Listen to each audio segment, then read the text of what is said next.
We all have our opinions about blue. It is a color that can be difficult at times to see from across the room or decide if it really truly fits into the blue realm. We all know that carnival is a collector's term that was derived from stories about being carnival prizes at fairs. But in the true glass world, there's two different types of iridized glass. One is an in-the-mix glass, where the iridescence is part of the mix and part of the entire piece of the glass. And as we all like to collect carnival, is the spray-on or coated type of iridescence. But it was probably the in-the-mix kinds of carnival and iridescent art glasses that was developed by Tiffany and Cartier that really probably spurred on what we know as carnival today, because everyone was looking for a cheaper way to produce the beautiful glass that was more economically priced for the masses to buy. And that's where we got all of this beautiful glass today. Blue, as we all know, and we all have very strong opinions on, ranges from the lightest powder blue to the darkest electric cobalt blues, and any range in between. We've renamed some of it as time's gone on. We have changed what the base color is based on what we find as a rare color, based on the iridescence of that color. The color of the iridescent has been renamed. All of that has come from the collectors, not from the manufacturers. The manufacturers picked their color and they stuck to it. It didn't matter what was coming out of the batch. It was all the same color. We have made those differences happen over the years. We have decided what is Renneger's blue versus what's sapphire blue versus what's any other name that you can come up with it over the years. The basic glass is made from sand, soda ash, and lime. But it's the color that's added to it and the iridescent that's applied to it that makes the color what it is and the piece the value that it is in the end.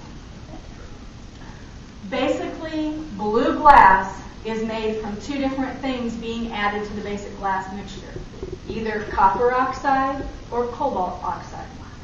Copper oxide, you get all of the paler shades at the bottom end. Cobalt, you get all of the darker, truer shades at the top end. So depending what the manufacturers used is what shade of blue you wind up with in the end. Cobalt is a mineral. It's found in copper and nickel ores. It's mined mostly in Canada, Africa, Russia, and Australia. The isolation of the blue cobalt oxide out of those ores was originally discovered by a gentleman, George Brandt, in the 18th century. He was a chemist, and he found that there was bluing properties to the cobalt oxide, and it wasn't until the 1800s that it was really used in true production. The world's cobalt oxide is mainly being used for colorants in glass and ceramics in the 1920s. Then glass manufacturers got a hold of it and decided that it could be used in a range and variety of things that we have found to be very collectible over the years. To get the deeper blues, they found that they could add up to 10 pounds of cobalt oxide to a ton of glass mix. To get the lighter shades, sometimes they only added 5 ounces. It kind of depended on the day the guys were adding stuff to the batch. Might have been anything in between. It was kind of up to them. There was no quality control. Nobody standing over their shoulders, so if you got tired of putting buckets of cobalt oxide into the glass, you just stopped. You know, whatever was going on that day is what happened. after the 1820s and into today's production, cobalt oxide is used for a variety of things. But one of the things it's used for is that it's part of the best magnets that are made. So I did bring along a magnet. I really don't think any of this glass is magnetized. It shouldn't be. But just to prove a point, I do have a magnet here.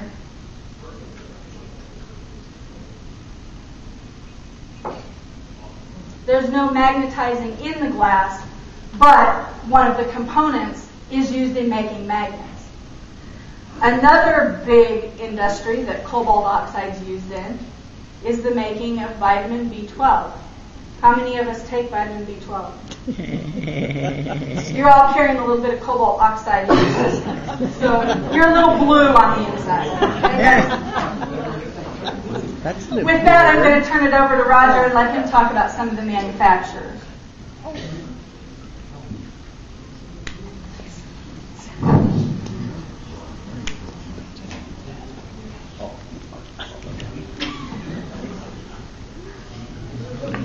Okay, I'm going to talk about the manufacturers that we have represented up here in the blue.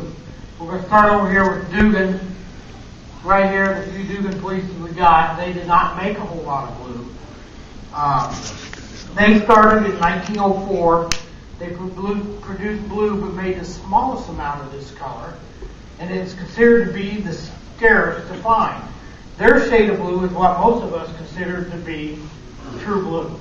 If you look at any of the Dugan blue we have here, the Garden Home, Beaded Shell, any of these up here, it's going to be your dark blue. Doesn't vary very much at all in the shades of blue. Then we move on to Fenton. As you can see with the Fenton pieces up here, by just looking at the lights, a lot of their blue, you can't tell they're blue. It looks purple. It looks purple. If you look at the orange tree, the peacock earn, the Peter Rabbit, the soldiers and sailors, autumn acorn, any of these in the back here with the light, if you just look at them from here, they look purple. But they're not. They're blue. Fenton started producing the Carnival in 1907. They are credited with 150 patterns of Carnival glass, which I'm going to estimate about 85 to 90% of them have blue, those patterns. Frank Fenton felt that blue was the most popular color of glass and observed that the blue glass items were more reasonably and more desirable by the customer's price. So they sold quicker and for a better price. So that's why you see Fenton, a lot of blue in Fenton back in the early 1900s. And also it is felt that this is one of the reasons why Fenton's probably outlasted all the other ones, is because they were able to make the colors like this with the multiple patterns.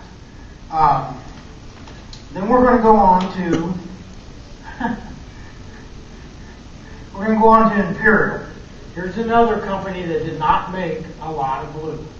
We have a few Imperial pieces here: the Hattie, the Homestead Choplings, the Octagon, the Flute, 474. As you all know, they're very expensive pieces up there. They started in 1909 and is noted for being only the second in quality to Millersburg and equal in design to Northwood. They produce blue which is considered rare and common. The distinctions are due more to the pattern blue was produced in more than color itself. So as you can see, once again, you don't have a whole lot of blue up here. They didn't make a whole lot. Now, to Millersburg. You all know that Millersburg blue is very, very, very rare. As you can see up here, we only have one piece. That's the only piece we could get anybody that we knew could bring was the hobnail tumbler. It is very rare. They started also in 1909 and was credited with the radium finish on most of their patterns, and their prices remain high no matter what shade of blue or the quality of the iridescent. In Millersburg, it just has to be, it just has to be blue. If you look at it, it looks blue. Now, Northwood. Northwood is a company that started in 1908. They were the Carnival was their most popular glass, their line glass.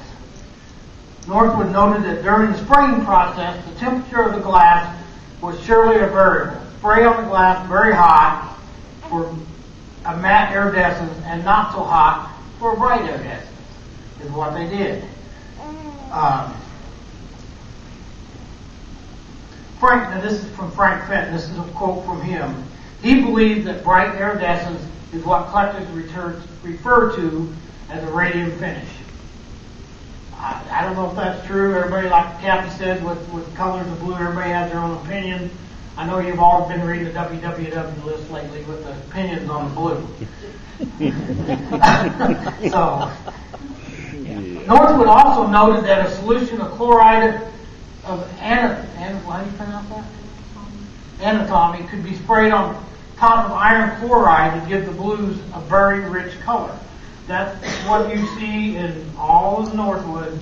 Once again, just like Fenton, most of theirs, it looks blue. It doesn't look purple. Now, there's a few examples that do. The stippled grape and cable gold, the peacocks, they do look a little bit purple, but when I'm standing here, they look blue. If I'm standing here looking at the Fenton, they look purple. And that's why Northwood tried to use this chloride to distinguish that.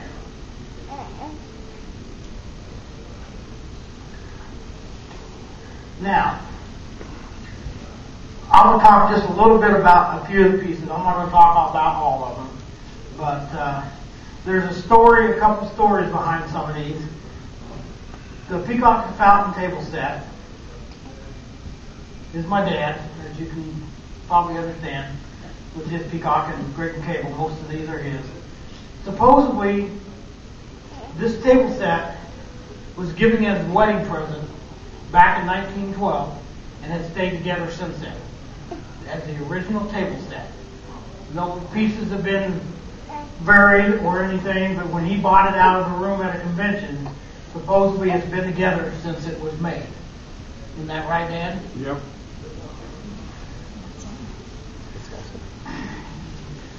The blue grape and cable sweetmeat up here, as you know, is pretty rare. I know that came out of, that Dad bought that out of the Braden collection. He just sold his off. The grape and cable hat pin holders, as you can see, one's banded, one is not banded. So that's why we have two of these up here. There's very few blue. I don't know, Carl, Dad, how many of them are, but very few. There's very few of the banded blue. We tried to get representative prices on the blue from low range to high range.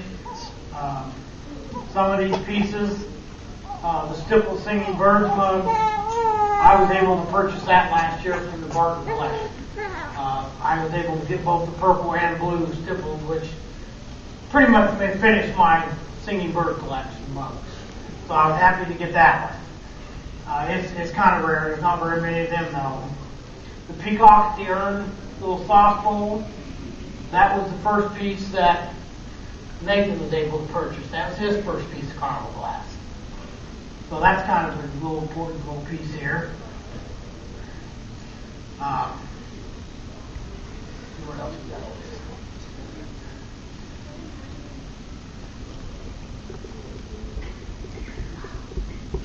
What color would you call that blue?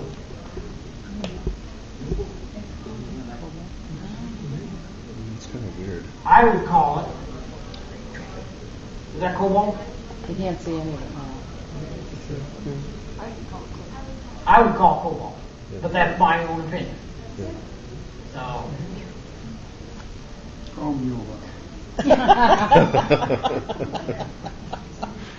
So Kathy's going to finish this off.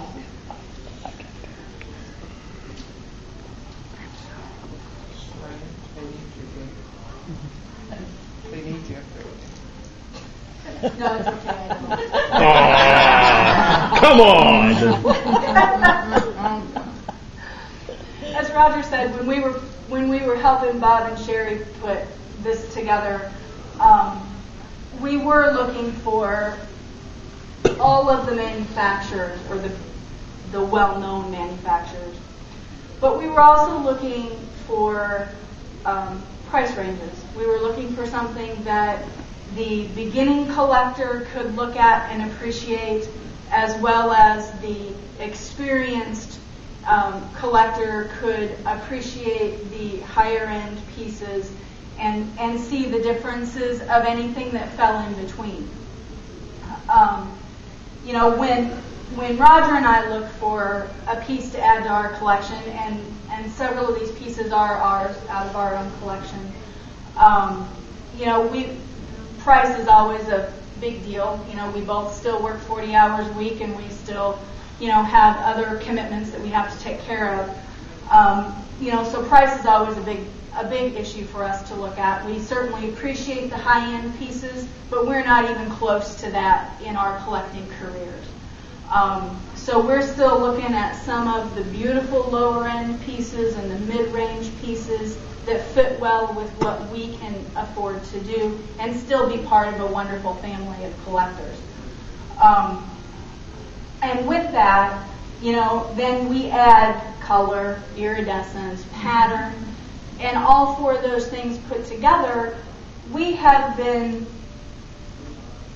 pretty astounded, just between the two of us, of finding the unusual. We don't necessarily walk into an auction and say, this is the piece we're going to buy, because it might be the piece that we didn't even mark in our brochure that is the one that strikes us as, I have to have that one, because it fits the criteria of what we're doing. And blue, I think, is one of those colors that is that way for people. It's not something that I necessarily always go mark in a brochure, but it is always something that I tend to gravitate towards when I go look at glass. When I'm in a room or when I'm at an auction preview, those are the colors that I always look at. But along with the pieces that were up here, there are other things that go into collecting. I do a lot of needlework. People will find me in my room all the time with something. I do a lot of beadwork at home. So I don't necessarily just look for the mug or the bowl or the water set. I'm looking for other things that fit the same criteria. This happens to be my mother-in-law's, but I've asked her to will it to me. It's a beautiful strand. It's an original strand of iridized blue beads. This is how they're sold by the hank when you go buy them out of the bead store. It's a beautiful set. They're all perfect. They're carnival. They were made in the 1900s. They've never been broke up. They've never been used. Incidentally, we bought those out of a chicken house in Georgia. Yes. And they're gorgeous. I would love to have multiple tanks of these. They're gorgeous. And again, it's not always the big pieces that are inspiring. Buttons. I do a lot of sewing. Buttons have intrigued me for years. These are all iridized blue iridescence on these beautiful buttons. There's other pieces that fall into our collecting realm that aren't necessarily truly a bowl or a compote or a water set. And when I'm collecting, Roger kills me when we go into an antique shop. Well, my father-in-law does too when he's with me. Because I don't look for the glass, I let them look for that. I wind up in the linen section looking for something, or in the purses. My mother-in-law owns this too. It's a beautiful beaded blue purse. Holy crap, where did you get that? I've asked her to will it to me. I don't know if I'll get it, because my niece, who just left the room, kind of likes it too. But we've talked a lot about it. Yeah. The hat pins. some of these things are unknown makers. We don't know who made them. We don't know who made the jewelry, truly. We don't know who made the applique beaded pieces that you find on some beautiful vintage clothing. But they're all things that fit into the realm of collecting. And if those are interests that are in your life, other than just the carnival, they're a nice addition. And it's those unexpected things that could be the crowning touch to your collection. I look for the unexpected. I don't necessarily look for these pieces, although they're beautiful to me and I appreciate them. And when I married into this family, I owned 3 pieces of carnival, all of them which, as was cited on the www, you don't tell anybody they were your great-grandmothers, but they were. That's where I got the first pieces from. Now our collection has grown, but we have a lot of unusual pieces in our collection. They're not the typical bonbon and mug, although that's what his collection is mugs. I do bonbons. But we've added the other unusual pieces. So when you're out there looking for something, don't forget there's other stuff out there. They're beautiful, they fit into the carnival world, and they may be unknown to us as an unknown maker, but that doesn't mean that the people that collect purses don't know who made it, because they probably do. Perfect couple over here with Carl and Eunice that I know have a ton of stuff that they probably don't know the makers, but they found and they bought because they're carnival, they're erudite. Perfect example was a piece that we had in our display, and we did the talk on a couple of years ago with the couples that Mom and Dad found for our wedding. That was a hobnail erudite bowl. She collected French hobnail when I met her. I collect carnival. Combined, I don't know where Dad found it, but it's erudite. As I remember that story going, it was sitting on a bottom shelf, and Linda kicked Reg because he wouldn't look down. He was looking down. That's what short people are for.